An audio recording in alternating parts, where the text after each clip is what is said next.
Bismillah. The need for creed. The story of Jesus, the son of Mary, or Eesa ibn Maryam, peace be upon him. In 1947, a Bedouin found old Essene scrolls in caves near the Dead Sea, which he almost burned for fire. But why are these disciples of John the Baptist unknown in the Bible, and who was their awaited Messiah?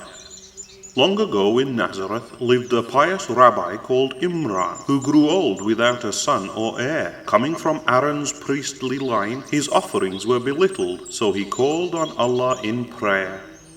Imran's old wife Hannah also longed for offspring after she saw baby chicks being fed in a nest. She vowed that if she bore a child, she would let it serve in Jerusalem's holy temple as a guest. Allah answered their prayers, but sadly, Chief Imran died before his daughter Maryam was born. As Hannah had promised, after weaning Maryam, she left her at the temple when the day dawned.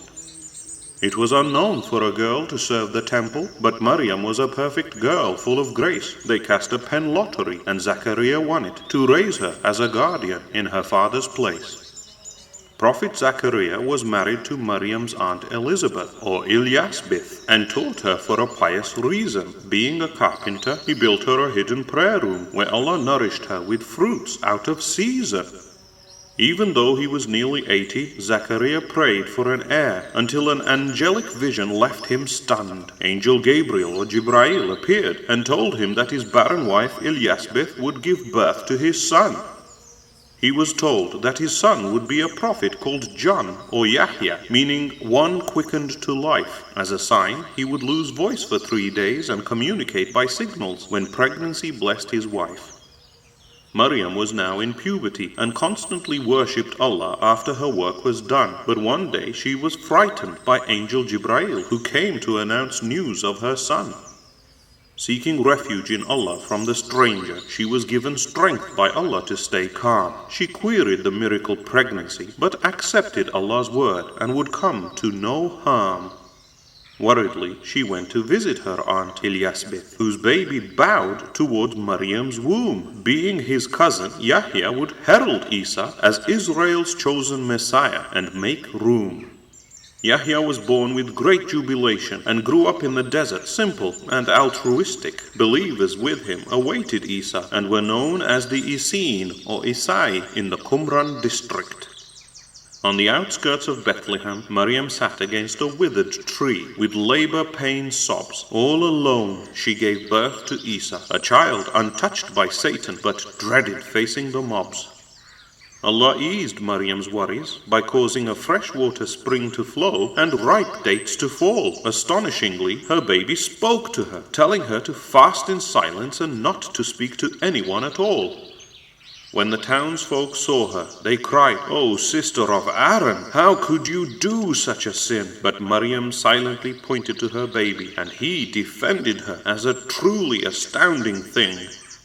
Baby Eesa said he was Allah's worshipper slave, a prophet sent with a book, all blessed. He would pray, give charity, and be kind to his pious mother, so to follow him was best. An angry mob accosted Zachariah at the temple and accused him of siring Eesa and being unclean. They martyred him by sawing him in a tree by the altar, but Yahya was safe with the Essene. Maryam had to escape to Egypt and fled with guardians from the family of Zachariah. Eesa would grow up there in safety up until travel back to Palestine became freer. Eesa grew up as a shepherd in the Arabian wilderness, a pure and wise youth. Allah gave him the Injil, a holy book to call the children of Israel to truth. When 12-year-old Eesa returned, he explained the Torah insightfully, and the rabbis initially took him for a sage. But they cast him out, accusing him of being Maryam's illegitimate son, and he moved to Galilee until he came of age. At 30, Eesa performed miracles by Allah's permission, like loaves and fish to thousands he fed. He cured the blind, lepers, and the possessed, and gave life to clay birds and raised the dead.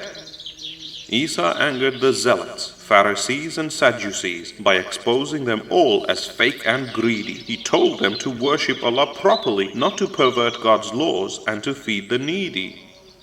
For feeding the poor and curing the sick on the Sabbath, Eesa was accused of breaking Mosaic law. The rabbi said he used magic and for power plotted to kill him, making the Romans angry with uproar.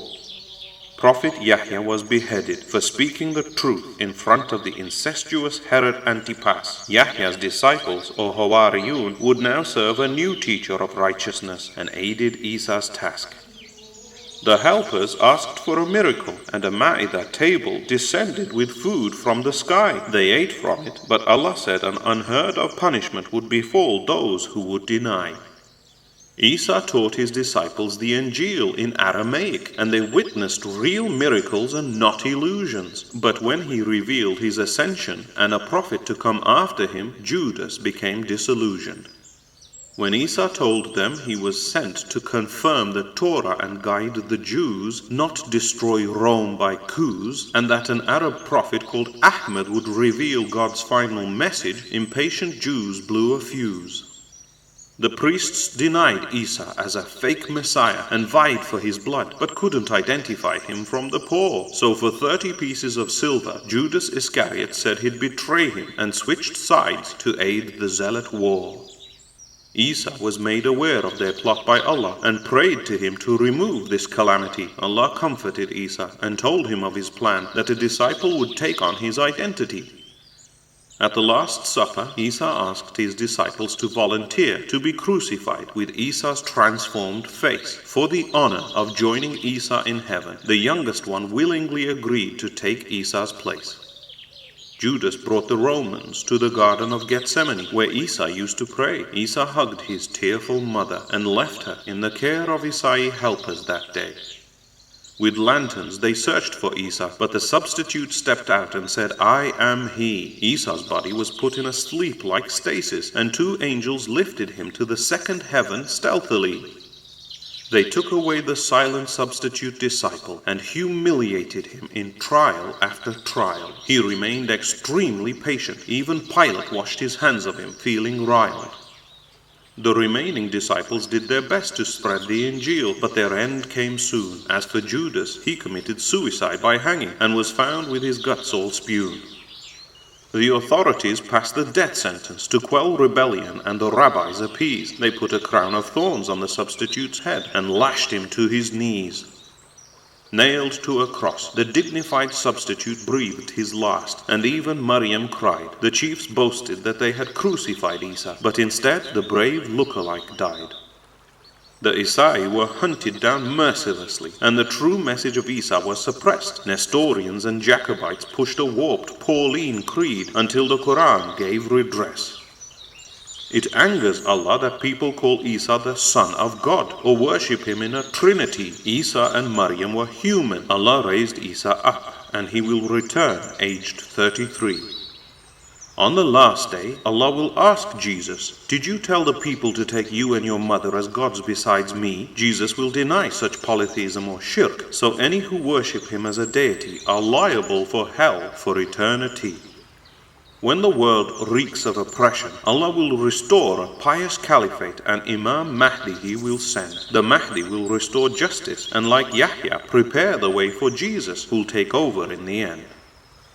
For in the not-too-distant future, Eesa will return with 2 angels in Damascus with might to destroy evil ad-Dajjal, the Antichrist, who will dissolve by Lord's gate without a fight. Eesa will beseech Allah to rid the world of the hordes of Gog and Magog's rot. He will also tell those with him of their ranks in paradise, right there on the spot. The whole world will accept Eesa as a Messiah and just leader, and do exactly as he says. Life will be blessed under him, and livestock yields and fruits will be huge in those days. He will abolish jizya tax, destroy all pigs and crosses, and the polytheism or shirk that they carried. He will rule for 40 years with the Quran and Sunnah, perform pilgrimage to Mecca, and get married. Fascinatingly, Christians have paid for Umayyad Mosque's white minaret, where Eesa will descend, and he'll be buried next to Prophet Muhammad's, peace be upon him's, grave in Medina when he dies and meets his end.